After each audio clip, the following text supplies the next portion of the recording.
मातरं प्रतिपितु क्रोधाकुलस्याज्ञया तादाज्ञादिकसोदरै सममिमां चित्वा दशान्तार्पितु तेषां जीवनयोगमापितवरं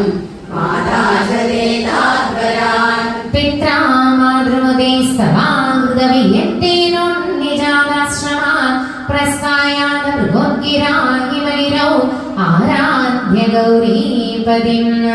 लब्ध्वा तत्परशं तदुत्तदनुजच्छेदि मास्त्रादिगं प्राप्तो मित्रमधाकृतवृणमुनि प्राप्यागमस्वाश्रमम्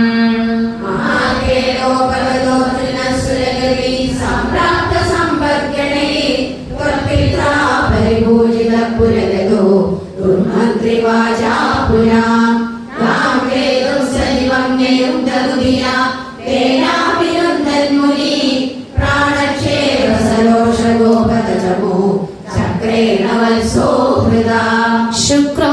जीवितदादवाक्यचरित क्रोधोदसख्या सम बिभ्रत्यादमहोदरोपनिहितं चावं कुठारं शरान् आरूढः सह वाहयन्द्रगरदं माहिष्मती माविशन् वाग्बिभत्समनाशुशिक्षिरिवदौ सम्प्रास्तुता सङ्गरम्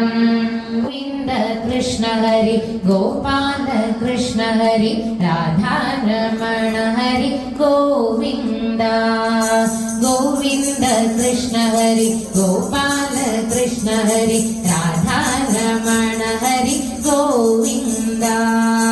गोविन्द कृष्ण हरि गोपाल कृष्ण हरि राधारमण हरि गोविन्द गोविन्द कृष्ण हरि गोपाल कृष्ण हरि राधारमण हरि गोविन्द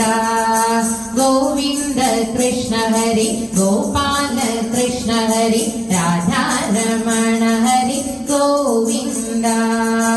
गोविन्द कृष्ण हरि गोपाल कृष्ण हरि राधारमण हरि गोविन्द